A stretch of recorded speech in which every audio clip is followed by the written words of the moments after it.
NTPC graduate level exam upcoming டேஸ்ல இருந்துச்சுன்னா இந்த வீடியோவை பாருங்க. இதுல 16th மார்ச் 2026 ஷிஃப்ட் 2ல ஜிஎஸ் டாபிக் எந்த மாதிரி கேட்டாங்கன்னு சொல்லிட்டு பார்க்கலாம். ஏன்னா ஜிஎஸ்ல இருந்து 40 கொஸ்டின்ஸ் கேட்குறாங்க. ஹையான ப்ரையாரிட்டி. அதுல என்னென்ன டாபிக்ல கொஸ்டின் எடுக்கிறாங்க, கொஸ்டினோட ஸ்டாண்டர்ட் எப்படி இருக்கு, ஹையா இருக்கா இல்லை லோவா இருக்கா, இதெல்லாமே தெரிஞ்சு அதுக்கேத்தாப்புல நீங்க ரிவைஸ் பண்ணா எக்ஸாமுக்கு யூஸ்ஃபுல்லா இருக்கும்.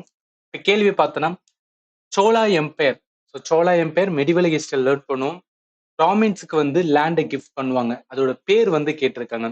இது எல்லாமே நம்ம ப்ராப்பரா வந்து என்னன்னா சோலாவோட அட்மினிஸ்ட்ரேஷன்ல வந்து லேர்ன் பண்ணியிருக்குது. ஸோ லேண்டோட டொனேஷன், நிலத்தை வந்து தானங்கள் கொடுப்பாங்க.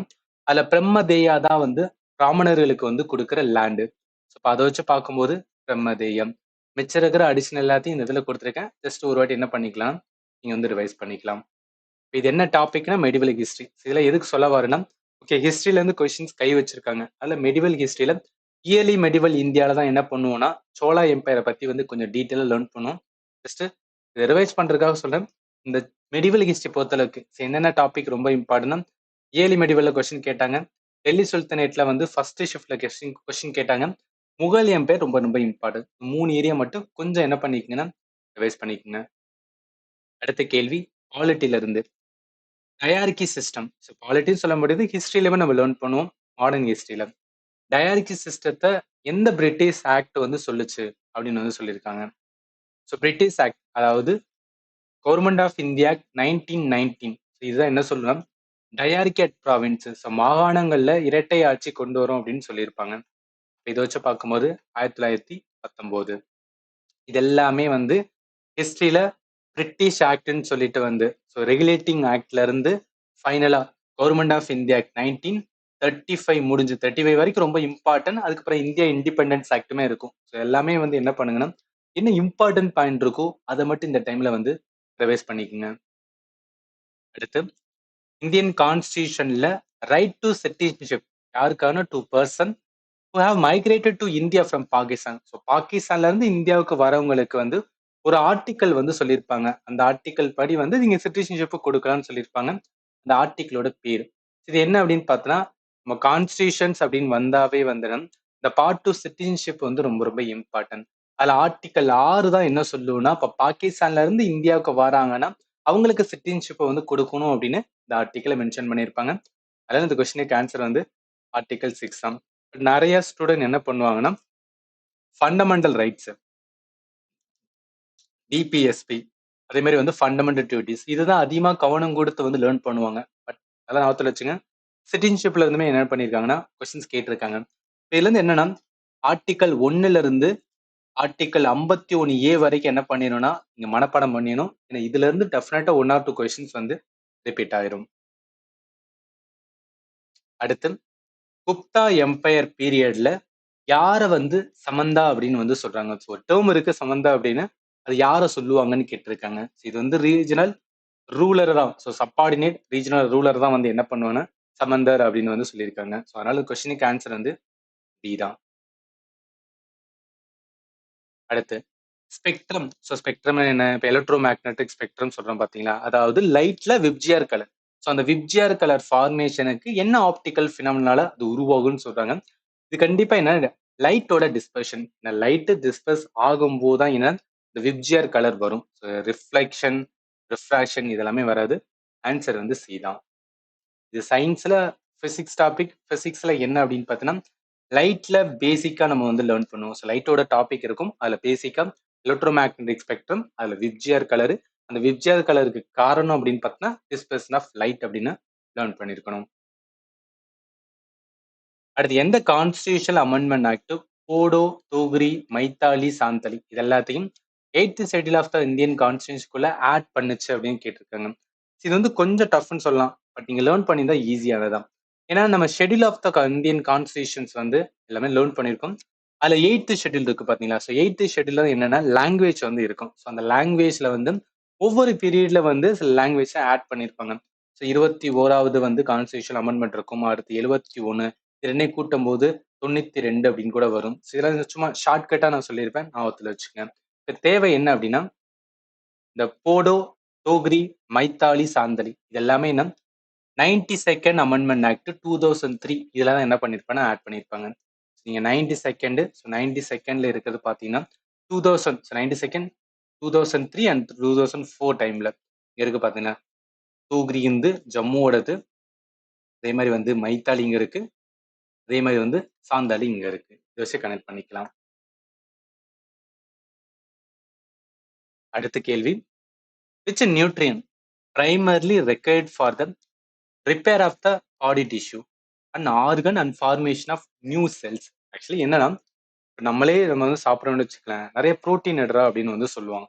அது ஏன் அப்படின்னு பார்த்தீங்கன்னா புரோட்டீன் தான் என்ன முக்கியமான பங்கு வகிக்கணும், நம்மளோட திசுக்கள் எல்லாத்தையும் வந்து ரிப்பேர் பண்றதுக்கு முக்கியமான ஆற்றலே வந்து என்ன புரோட்டீன் தான் கிடைக்கும். ஸோ அதனால வந்து கொஸ்டினுக்கு ஆன்சர் வந்து சீதா வரும். அடுத்து correct descending order of the seniority கேட்குறாங்க, டாப் டு பாட்டம் எதுல அப்படின்னு பார்த்தீங்கன்னா கவுன்சில் ஆஃப் மினிஸ்டர்ல. ஸோ யூனியன் கவர்மெண்டோட கவுன்சில் ஆஃப் மினிஸ்டர்ல டாப் டு பாட்டம் டெஃபினட்டா யார் வருவாரு, பிரைம் மினிஸ்டர் வருவாரு.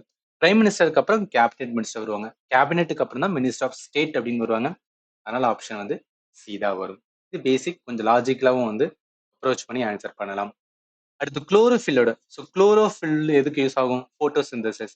அந்த குளோரோஃபில்ல எந்த எலிமெண்ட் வந்து ஒரு மெட்டாலிக் எலிமெண்ட் இருக்கா, அது ரொம்ப இம்பார்ட்டன்ட் ப்ளே பண்ணுது. அதனாலதான் போட்டோசிந்தசிஸ் நடக்குன்னு சொல்றாங்க. அது என்ன, மெக்னீஷியம். இந்த மெக்னீஷியம் தான் குளோரோஃபில் மாலிகுல முக்கியமான பங்கு வகிக்கிற ஒரு பாட்டு. அந்த பாட்டு தான் என்ன பண்ணணும்னா போட்டோசிந்தசிஸ் நடக்கிறது என்ன, லைட் தேவையா, ஸோ அந்த லைட்டை அப்சர்வ் பண்றது, ஒரு பிளான்ட் ஏன் லைட்டை அப்சர்வ் பண்ணுது, அதுக்கு குளோரோஃபில் இருக்கு. அந்த குளோரோஃபில்ல என்ன இருக்குன்னா மெக்னீஷியம் இருக்கு. இதுதான் வந்து கான்செப்ட், மைண்ட்ல வச்சுக்கலாம். அடுத்த கேள்வி, 2001 இருந்து 2011 வரைக்கும் சென்சஸ் படி male and female literacy rate வந்து இந்தியால இன்க்ரீஸ் ஆயிருக்கா டிக்ரீஸ் ஆயிருக்கான்னு கேட்டுறாங்க. ஸோ ஆப்வியஸ்லி நம்ம வந்து லாஜிக்கலா சொல்லலாம்ல, 2001 இருந்து 2011 வரும் அந்த டைம் பீரியட்ல என்ன நிறைய வந்து எஜுகேஷன் ரிலேட்டடா கொண்டு வந்தாங்க. ஸோ அதனால என்ன, இந்த கேப் வந்து ஸோ மேலுக்கும் ஃபீமேல் லிட்ரஸி இல்லை கேப் கண்டிப்பா என்ன இருக்குன்னா குறைஞ்சிருக்கு தான் செய்யும் ரேட்டா. ஸோ கேப் என்ன இருக்குன்னா டிக்ரீஸ் ஆயிருக்கும். இப்போ இது என்ன டாபிக்னா சென்சஸ், 2011 சென்சஸ் ரொம்ப ரொம்ப இம்பார்ட்டன் ஆனது. இதுல இருந்தா கொஸ்டின்ஸ் வந்து கேட்பாங்க, ஞாபகத்துல வச்சுக்கோங்க. அடுத்து ஜாகிரபில இருந்து இந்தியாவோட only active volcanoes parent island இருக்கும், அது எந்த ஐலாண்ட் குரூப்ல இருக்குன்னா அந்தமான்ல தான் இருக்கு. அந்தமான் தான் வந்து ஆப்ஷன் பி. இது ஈஸியானதான், ஜஸ்ட் ஃபேக்சுவல், இந்த பிளேஸ் தெரிஞ்சா போதும், அதை வச்சு ஆன்சர் பண்ணலாம். அடுத்து மாடர்ன் ஹிஸ்டரியில பிரார்த்தனா சமாஜ், சார் பிரார்த்தனா சமாஜோட யாரும் அசோசியேட் ஆகல அப்படின்னு வந்து கேட்டிருக்காங்க. இப்ப பிரார்த்தனா சமாஜை யாரு ஃபவுண்ட் பண்ணாங்கன்னா ஆத்மாராம் பாண்டுராங். இவரோட அசோசியேட்டட் யாருன்னா எம்ஜி ராணடே இருப்பாரு, ஆர்ஜி வந்து பந்தர்கர். ரவீந்திரநாத் தாகூருக்கும் இந்த பிரார்த்தனா சமாஜுக்கும் எந்த ஒரு ரிலேஷனுமே கிடையாது. அதனால சீதா வரும். செப்பரேட் எலக்டரல் சிஸ்டம் எந்த ஆக்ட், எந்த பிரிட்டிஷ் ஆக்ட் வந்து இன்ட்ரோடியூஸ் பண்ணான்னு கேட்டிருக்காங்க. ஸோ செப்பரேட் எலக்டராவே கம்யூனல் ரெப்ரசன்டேஷன் ரைட்டா. ஸோ இந்த கம்யூனல் ரெப்ரசன்டேஷன் டு முஸ்லீம் எது கொண்டு வந்திருப்பாங்க, Morley Minto reform or government of India 1909 அப்படின்னு சொல்றது. So sorry, Indian council act of 1909. அடுத்து தௌலதாபாத், அதாவது மகாராஷ்டிரா ஃபோர்ட்ல தௌலதாபாத் இருக்கு. ஸோ அந்த தௌலதாபாத் இன்சைட்ல இல்லாத ஒரு மொனுமெண்ட்ஸ் வந்து எது அப்படின்னு கேட்குறாங்க. இது என்ன அப்படின்னு பார்த்தீங்கன்னா முகல் பீரியட் நம்ம லேர்ன் பண்ணியிருந்தோம். ஸோ முகல் பீரியட்ல வந்து முகல் அண்ட் வந்து என்னன்னா டெல்லி சுல்தானேட் பீரியட்ல லேர்ன் பண்ணியிருந்தோம். அக்பரோட தூம்பு சிகந்தர் ஃபோர்ட் எங்க இருக்குன்னா ஆக்ரால இருக்கு. ஸோ ஆக்ரா நியர்பை வந்து டெல்லி. ஸோ அதுக்கும் மகாராஷ்டிராவுக்கும் சம்பந்தமே கிடையாது ரைட்டா. அதனால இந்த கொஸ்டினுக்கு ஆன்சர் வந்து டி தான் வரும். சில கொஸ்டின் தெரியலன்னா கொஞ்சம் லாஜிக்கா கூட எடுத்து என்ன பண்ணலாம்னா ஆன்சர் பண்ணலாம். அடுத்து ரொம்ப ஃபேக்சுவலான ஒரு question, national waterway so NW57 எந்த ரிவர்ல இருக்கு அப்படின்னு கேட்டிருக்காங்க. ஸோ அசாம்ல இருக்கிற கபிலி ரிவர்ல தான் என்னன்னா NW வந்து 57 இருக்கு. இது கொஞ்சம் வந்து ஃபேக்சுவலான கொஸ்டின் தான். அடுத்து கரண்ட் அஃபேர் பேஸ் வந்து ஒரு கொஸ்டின்ஸ் வந்து எடுத்திருக்காங்க. டிசம்பர் 2025 இந்தியாவும் லிபிரியாவும் வந்து என்ன பண்ணிருப்பாங்கன்னா ஒரு மெமோரண்டம் ஆஃப் அண்டர்ஸ்டாண்டிங் சைன் பண்ணிருப்பாங்க. அதாவது ஒன்றும் கிடையாது, ரெண்டு பேரும் வந்து என்னன்னா ரிலேஷனை வந்து இம்ப்ரூவ் பண்ணலாம்னு சொல்லியிருப்பாங்க. அது என்ன ஃபீல்ட்ல வந்து இந்த மாதிரி வந்து சைன் பண்ணாங்க அப்படின்னு கேட்டிருக்காங்க. எது ரிலேட்டட்னா medicine quality standard. So medicine சம்பந்தப்பட்டதெல்லாம் என்ன பண்ணிருப்பாங்கன்னா ரெண்டு நாட்டுகளுக்கு இடையே வந்து ஒப்பந்தம் நடந்திருக்கும். அதனால இந்த கொஸ்டினுக்கு ஆன்சர் வந்து இதுதான். அடுத்து வீனஸோட அட்மாஸ்பியர். ஸோ வீனஸோட atmosphere thick white and yellowish கிளவுடா இருக்கும். அதுக்கான காரணம் ஏதோ ஒரு ஆசிட்னு சொல்றாங்க. அந்த ஆசிடோட பேர் என்ன அப்படின்னு கேட்டிருக்காங்க. அந்த ஆசிட் என்ன? Hydrochloric acid. Sorry sorry hydrochloric கிடையாது. Sulphuric acid. Sulphuric acid H2SO4. கொஸ்டினுக்கு ஆன்சர் வந்து சி தான். இது கொஞ்சம் டெப்த் தான். ஏன்னா நம்ம ஜியோகிராஃபில பிளானட் வந்து லேர்ன் பண்ணுவோம். பிளானட்ல வீனஸ் வந்து ரொம்ப பேசிக்கா தான் பார்ப்போம். பட் அதோட அட்மாஸ்பியர்ல இருக்கிற அந்த இதுக்கு காரணமானது என்னது? என்ன ஆசிட் அப்படிலாம் சொல்லி வந்து லேர்ன் பண்ணியிருக்க மாட்டோம். இந்த மாதிரி ஒரு கொஸ்டின்ஸ் வந்து கேட்டிருக்காங்க. அடுத்து பிரைம் மினிஸ்டர் நரேந்திர மோடி பூடான்ல வந்து ஒரு ஹைட்ரோ எலக்ட்ரிக் ப்ராஜெக்ட் நவம்பர் 2025ல என்ன பண்ணிருப்பாங்க? ஓபன் பண்ணிருப்பாங்க. அதாவது இந்தியா வந்து என்னன்னா பூடான்ல வந்து ஒரு ப்ராஜெக்ட் வந்து உருவாகியிருப்பாங்க. அதோட பேர் வந்து புனல் சங்ஷு 2 அப்படின்னு சொல்றாங்க. அது எவ்வளவு மெகாவாட்ஸ் வந்து கெப்பாசிட்டி கொண்டதுன்னு தான் வந்து இந்த கேள்வி. நார்மலா வந்து பேசிக்கா கேட்டா ஓகே. பட் ரொம்ப டெப்த்தா போய் அது என்ன வேல்யூ, எவ்வளவு மெகாவாட்ஸ் இருக்கும், இந்த மாதிரி டேட்டா ஓரியன்டா கேட்கும்போது கரண்ட் அஃபேர் கொஸ்டின் தெரிஞ்ச ஆன்சர் பண்ணுங்க, தெரியலனா ஸ்கிப் பண்ணுங்க. ஏன்னா தேவையில்லாம கை வச்சு வந்து நெகட்டிவ் வந்து போயிடக்கூடாது. ஸோ இந்த கொஸ்டினுக்கு ஆன்சர் வந்து 1020 மெகாவாட்ஸ். அடுத்து IUCN, so international union for conservation of நேச்சரோட 19th official 19th official state member வந்து எந்த கண்ட்ரின்னு கேட்டிருக்காங்க. துவலு. துவலு தான் வந்து என்னன்னா 90வது வந்து என்னன்னா அஃபிஷியல் ஸ்டேட் மெம்பர் அப்படின்னு ரீசெண்ட் டைம்ல நியூஸ்ல இருந்திருக்கு. இது வந்து என்னன்னா இன்டர்நேஷனல் ரிலேஷன் சம்பந்தப்பட்ட ஒரு கரண்ட் அஃபேர் பேஸ்ட் வந்து கொஸ்டின்ஸ். அடுத்து president of India house of parliament, so Lok Sabha and Rajya Sabha ரெண்டுலயுமே ஸ்பெஷல் அட்ரஸ் வந்து பண்ணுவாரு. அங்க வந்து ஒரு ஸ்பீச்சை கொடுப்பாரு. அந்த மாதிரி கொடுக்கணும்னு சொல்லி எந்த ஆர்டிக்கலை மென்ஷன் பண்ணாங்க அப்படின்னு கேட்டிருக்காங்க. இது என்னன்னா பிரசிடென்டோட டாபிக் இருக்கும் பாத்தீங்களா, பாலிட்டில பிரசிடென்டோட டாபிக் கான்ஸ்டியூஷன்ல இருக்கும். அதுல இருந்து எடுத்திருக்காங்க. இப்ப எதுக்காக பிரசிடென்ட் வந்து ஸ்பெஷல் அட்ரஸ் வந்து பண்ணுவாரு அப்படின்னு கேட்டீங்கன்னா, இப்ப வருஷத்தோட முதல் செஷனா இருக்கு அப்படின்னா அதுல பண்ணுவாரு. இல்ல எலெக்ஷன் முடிஞ்சு ஒரு புது கவர்மெண்ட் வாராங்க அப்படின்னா அந்த டைம்ல என்ன பண்ணுவான்னு வச்சுக்கலாம். பிரைம் மினிஸ்டர் சாரி பிரசிடென்ட் வந்து என்னன்னா ஒரு ஸ்பெஷல் அட்ரஸ் பண்ணுவாரு. அதுக்கான ஆர்டிக்கல் 87ல வந்து மென்ஷன் பண்ணியிருக்காங்க. அடுத்து ஒரு ஸ்கீம் ரிலேட்டடா, அதாவது 2005ல அந்த ஸ்கீம் வந்து கொண்டு வரப்பட்டது. எதுக்காகனா rural livelihood and security legal guarantee for the unskill manual labour. அதாவது ஒன்றும் கிடையாது. இந்த நீங்க 2005ன்னு சொல்லும் போது நீங்க ஈஸியா கண்டுபிடிச்சலாம். இன்னொன்னு அன்ஸ்கில் மேனுவல் லேபருக்கான ஒரு ஸ்கீம் வந்திருக்கு. அது லைவ்லிஹுட் செக்யூரிட்டி வந்து ப்ரொடெக்ட் பண்ற மாதிரினாவே என்ன இதுனா எம்ஜிஎன் ரேகா தான் ரைட்டா. So Mahatma Gandhi national rural employment guarantee act தான் வந்து 2005ல 100 நாள் வேலை திட்டம். கொஸ்டினுக்கு ஆன்சர் வந்து பி தான் வரும். அடுத்து எந்த ஸ்டேட் மேஜரா ஐடல் பவர் ப்ராஜெக்ட் வந்து கம்ப்ளீட்டா வந்து என்னன்னா டெஸ்ட்ராய் ஆயிடுச்சு. அதுக்கு காரணம் வந்துன்னா நிறைய ட்ரெயின் அண்ட் வந்து ஃபிளட்ஸ். எந்த வருஷம் பாருங்களேன், 2023லயாம். 2023 ஏதோ டைம்ல வந்து என்னன்னா ஃபிளட் வந்திருக்கும். அந்த டைம்ல வந்து ஒரு power project Idol power project கம்ப்ளீட்டா டெஸ்ட்ராய் ஆயிடுச்சான். அது என்ன ஸ்டேட்ல நடந்தது அப்படின்னு கேட்காங்க. இதெல்லாம் கரண்ட் அஃபேர் பாத்தீங்களா, அதான் சொல்லுவாங்க கரண்ட் அஃபேர் வந்து ஒரு அன்பிரெடிக்டபிள், எதை கேட்பான்னு நம்ம சொல்ல முடியாது. என்ன நம்மளால பண்ண முடியும்னா ஃபண்டமெண்டல் டாபிக். ஃபண்டமெண்டல்ல கேட்கிற கொஸ்டின் நம்ம மிஸ்டேக் பண்ணாம அதுல ஸ்கோர் பண்றதா வந்து என்னன்னா மேட்டர். எதுக்காக சொல்றேன்னா இப்ப நிறைய ஸ்டூடெண்ட் கரண்ட் அஃபேர் ஓடிட்டு இருப்பீங்க. ஜஸ்ட் ஸ்டாப் பண்ணிட்டு உங்களோட ஃபுல் ஃபோக்கஸ் எதுல கொடுங்கன்னா fundamental topic, history, polity, economy, geography, அதே மாதிரி மேத் டாபிக், ரீசனிங் டாபிக் இதுல கொடுத்தீங்கன்னு வச்சுக்கலாம் நல்லா ஸ்கோர் பண்ண முடியும். இந்த கொஸ்டினுக்கு ஆன்சர் வந்து சிக்கிம். சிக்கிம்ல தான் வந்து என்ன நடந்திருக்கு அப்படின்னு பாத்தீங்கன்னா இந்த மாதிரி பிரச்சனை நடந்திருக்கான். அடுத்த கேள்வி, பிரைம் மினிஸ்டர் வந்து சேர் பண்ணாத எந்த கமிட்டி இருக்கு அப்படின்னு கேக்குறாங்க. So cabinet committee and parliamentary affair யாரு ஹெட் பண்ணுவா? டிஃபென்ஸ் மினிஸ்டர், பிரைம் மினிஸ்டர் கிடையாது. கொஸ்டினுக்கு ஆன்சர் வந்து சீதா வரும். அடுத்து north eastern region of the district SDG index, அதாவது நித்தியோவுக்கு வந்து நிறைய ரிப்போர்ட் ரிலீஸ் பண்ணுவாங்க. அதுல ஒரு ரிப்போர்ட் வந்து இந்த சஸ்டைனபிள் டெவலப்மெண்ட் கோலோட வந்து இண்டெக்ஸ் ரிலீஸ் பண்ணுவாங்க. அதோட செகண்ட் எடிஷன்ல எந்த ஸ்டேட் வந்து most top performing district and overall improvement கொண்ட ஸ்டேட்டா இருக்கு, அது எது அப்படின்னு வந்து கேட்டிருக்காங்க. இந்த கொஸ்டினுக்கு ஆன்சர் வந்து திருப்புரா. திருப்புரா தான் ஓவரால், அதுவும் பர்டிகுலரா நீங்க பார்க்கணும் நார்த் ஈஸ்ட் மட்டும்தான். ஸோ நார்த் ஈஸ்டர்ன்ல இருக்கிற ஒவ்வொரு ஸ்டேட்டையும் பார்த்து அந்த ஸ்டேட்டுக்குள்ள இருக்கிற டிஸ்ட்ரிக்ட்ல என்னெல்லாம் இம்ப்ரூவ்மெண்ட் ஆயிருக்கு அது எல்லாத்தையும் என்ன பண்ணிருக்காங்கன்னா ஒரு ரேங்க் மாதிரி கிரியேட் பண்ணிருக்காங்க. அதுல எந்த ஸ்டேட்னா திருப்புரா வந்து என்னன்னா டாப்ல இருக்காங்க. அடுத்த DPSP, directive principle of the state policy. கான்ஸ்டிடியூஷன்ல காந்தியன் பிரின்சிபல் எது அப்படின்னு சொல்றாங்க. ஸோ காட்டேஜ் இண்டஸ்ட்ரி யாரு சொல்லியிருப்பாருன்னா காந்தி தான் வந்து சொல்லியிருப்பாரு. காந்தி வந்து என்ன சொல்லுவாருன்னா, ரூரலை வந்து நீங்க ப்ரொமோட் பண்ணுங்க. நம்மளுக்கு இண்டஸ்ட்ரி வந்துன்னா முக்கியம் கிடையாது. வில்லேஜ்ல வந்து என்ன பண்ணணும் அப்படின்னு பார்த்தீங்கன்னு வச்சுக்கோங்க. அங்க வில்லேஜ்ல இருக்கிற அக்ரிகல்ச்சர் இண்டஸ்ட்ரி நீங்க வந்து டெவலப் பண்ணணும். செல்ஃப் ரிலையன்ஸ் பண்ணணும். அதுல ஒரு இம்பார்ட்டன்ட் தான் வந்து இந்த காட்டேஜ் இண்டஸ்ட்ரி வந்து ப்ரொமோட் பண்ண வச்சது. இது வந்து ஆர்டிக்கலாவே மென்ஷன் ஆயிருக்கும். ஜஸ்ட் வந்து அவன் என்ன கேட்டிருக்கான்னா, எது காந்தியன் பிரின்சிபல் மட்டும் தான் வந்து கேட்டிருக்கான். அதனால இந்த கொஸ்டினுக்கு ஆன்சர் வந்து இதா வரும்.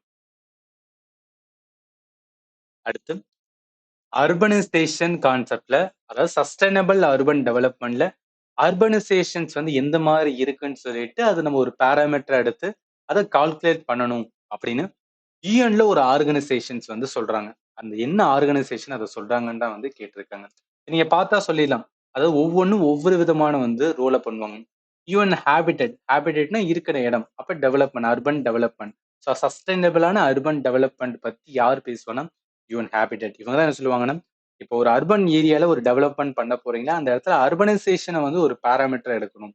அதை கன்சிடர் பண்ணி தான் நீங்க வந்துருன்னா ஒரு சஸ்டைனபிள் டெவலப்மெண்ட்டுக்கான கோலையே வந்து செட் பண்ணணும் அப்படின்னு வந்து இவங்க வந்து சொல்லியிருக்கிறது. அதனால கொஸ்டினுக்கு ஆன்சர் இதா வரும்.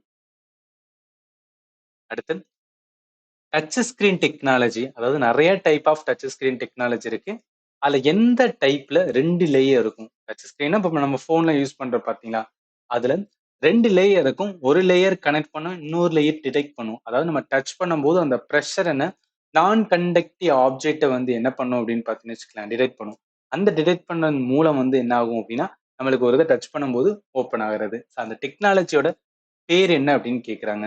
என்ன டைப் அப்படின்னு கேட்டீங்க அப்படின்னு பார்த்தீங்கன்னா, ரெசிஸ்டிவ் டச் ஸ்கிரீன். அதாவது இந்த மாதிரி தான் வந்து நம்ம டச் ஸ்கிரீன் இருக்குன்னு வச்சுக்கலாம். இது நம்ம வந்து தொடும்போது என்ன ஆகும்னா ஒரு ப்ரெஷர் கிரியேட் ஆகும். அது உள்ள போகும். அந்த உள்ள போறதுனால இந்த இடத்துல டிடெக்ட் ஆகும். ஸோ அந்த டிடெக்ட் ஆகி என்ன அப்படின்னு பார்த்தோன்னா, என்ன நம்ம ஓப்பன் பண்ண வாரமோ அதை என்ன பண்ணணும்னா ஆட்டோமேட்டிக்கா வந்து ஓப்பன் பண்றது. அதனால என்ன வரும்? ரெசிஸ்டிவான டச் ஸ்கிரீன். அடுத்து கம்ப்யூட்டர்ல எப்படி கேட்டுக்கான்னு பார்க்கலாம். எந்த ஷார்ட்கட் கீ செலக்டல் ஐட்டத்துக்கு யூஸ் பண்றதுன்னு கேட்குறாங்க. ஏதாவது ஒரு word file, power point file இருக்குன்னா, அதுல வந்து என்னன்னா ஒரு பேஜ்ல ஏதாவது எழுதியிருக்கோன்னு வச்சுக்கலாம். அது எல்லாத்தையும் செலக்ட் பண்றதுக்கு யூஸ் பண்ற ஷார்ட்கட் கீ என்ன பண்ணுவோம்? கண்ட்ரோல் பிளஸ் ஏ அப்படின்னு கொடுப்போம். ஸோ கண்ட்ரோல் பிளஸ் ஏன்னா எல்லாத்தையும் செலக்ட் ஆகும். கண்ட்ரோல் பிளஸ் சி கொடுத்தோம்னா அது எல்லாமே என்ன ஆகும்னா காப்பி ஆகும். அதை கொண்டு போய் வேற ஏதாவது பேஸ்ட் பண்ணோம்னா கண்ட்ரோல் பிளஸ் பி அப்படின்னு கொடுப்போம். கொஸ்டினுக்கு ஆன்சர் வந்து செலக்ட் பண்றதுக்கு மட்டும் தான் கேட்குறாங்க. இப்போ கண்ட்ரோல் பிளஸ் ஏ தான். இது எம்எஸ் ஆஃபீஸ்ல வந்து இம்பார்ட்டன்டா லேர்ன் பண்ணியிருப்போம். இது எல்லாமே என்ன அப்படின்னு பார்த்தோன்னா கம்ப்யூட்டர்ல ரொம்ப ரொம்ப இம்பார்ட்டன்ட் 7 டாபிக் தான் வந்து என்னன்னா என்டிபிசில வந்து கேட்பாங்க. அதுல இந்த இம்பார்ட்டன்ட் ஃபேக்ட்ல எம்எஸ் ஆஃபீஸ்ன்னு சொல்லிட்டு வந்து செகண்ட் வீடியோலாம் கொடுத்துருப்பேன். அந்த செகண்ட் வீடியோல தான் வந்து இந்த மாதிரி வந்து எல்லா ஷார்ட்கட் கீயுமே வேர்டுக்கானது, எக்ஸலுக்கானது, பவர் பாயிண்ட்டுக்கானது எல்லாமே நம்ம லேர்ன் பண்ணுவோம். தயவுசெய்து போய் வந்துன்னா ப்ரிப்பேர் பண்ணாம இருந்தீங்கன்னா அது எல்லாமே நான் மெம்பர்ஷிப்ல தான் கொடுத்துருக்கேன். உங்களுக்கு டைம் இருந்துச்சுன்னா போயிட்டு என்ன பண்ணுங்கன்னா ஒரு வாட்டி ரிவைஸ் பண்ணா போதும். ரொம்பவே யூஸ்ஃபுல்லா இருக்கும். அடுத்து file deleted into the recycle bin are completely removed from the storage. My computer, documents, file.txt. So unique address அப்படின்னு சொல்றாங்க. இதுல எந்த ஸ்டேட்மெண்ட் கரெக்ட் அப்படின்னு கேட்டீங்கன்னா, ஃபர்ஸ்ட் ஸ்டேட்மெண்ட் வந்து தப்பு. ஏன் தப்புனா, நல்லா கவனிங்க. ஏதோ வந்து ஒரு ஃபோல்டர் இருக்கு. அந்த ஃபோல்டர் நான் டெலிட் பண்றேன். அது நம்ம லேப்டாப் விட்டு டெலிட் ஆயிருமானா பண்ணாது. அது எங்க போயிடும்? ரீசைக்கிள் பின்னுக்கு போயிடும் ரைட்டா. அவங்க ஜஸ்ட் தான் கேட்கறாங்க. ஃபைல வந்து நான் டெலிட் பண்ணிட்டு அது ரீசைக்கிள் பின்னுக்கு போயிருது. அப்படி போயிடுச்சுனாவே வந்து அது ஸ்டோரேஜ்ல இருந்து கம்ப்ளீட்டா ரிமூவ் ஆகுமான்னு கேட்காங்க. அப்படி பண்ணாதுல. அப்படி ஆகவே ஆகாது ரைட்டா. ரீசைக்கிள் பின்ல இருந்து போயிட்டு நம்ம டெலீட் பண்ணாதான் வந்து கம்ப்ளீட்டா என்ன ஆகும் அப்படின்னு பார்த்தீங்கன்னு வச்சுக்கலாம், ரிமூவ் ஆகும். செகண்ட் வந்து யூனிக் அட்ரஸ் தான். ஏன்னா ஒரு கம்ப்யூட்டர், ஒரு டாக்குமெண்ட் அதுல செலக்டிவா இருக்கும்போது அது ஒரு யூனிக் அட்ரஸ். அதனால ஃபர்ஸ்ட் இது வந்து ஃபால்ஸ், செகண்ட் வந்து ட்ரூ தான். ஸோ இவ்வளவுதான் என்ன அப்படின்னா கொஸ்டின்ஸ் வந்து கிடைச்சது. இதை வச்சு வந்து நான் சொல்லியிருக்கேன். நீங்க பார்த்த வரைக்கும் உங்களுக்கு ஏதாவது டவுட் இருந்தா கூட இந்த வீடியோட கமெண்ட்ல சொல்லலாம். இந்த ஷிஃப்ட்ல நீங்க எக்ஸாம் எழுதிருந்தீங்கன்னா, இந்த மாதிரிலாம் கொஸ்டின்ஸ் கேட்டாங்க. எஸ் நீங்க கரெக்ட்டா தான் சொல்றீங்கன்னு கூட வந்து சொல்லுங்க. ஏன்னா இது ஹிந்தி சேனல்ஸ் வந்து அவங்க ஹிந்தில தான் ப்ரொவைட் பண்றாங்க. நான் அது எல்லாத்தையும் டிரான்ஸ்லேட் பண்ணி தான் உங்களுக்கு குடுத்துட்டு இருக்கனால, எனக்கு வந்து மேபி இது வந்து உண்மையா இருக்கலாம். இல்ல வந்து தப்பா கூட இருக்கலாம். அதுக்கான ஒரு கிளாரிஃபிகேஷனா தான் வந்து உங்கள்ட்ட கேட்கிறேன். ஸோ இதுக்கப்புறம் அடுத்த ஷிஃப்ட்ல இருக்கிறத நெக்ஸ்ட் வீடியோல பார்க்கலாம். And finally thank you for வாட்சிங் and have a nice day.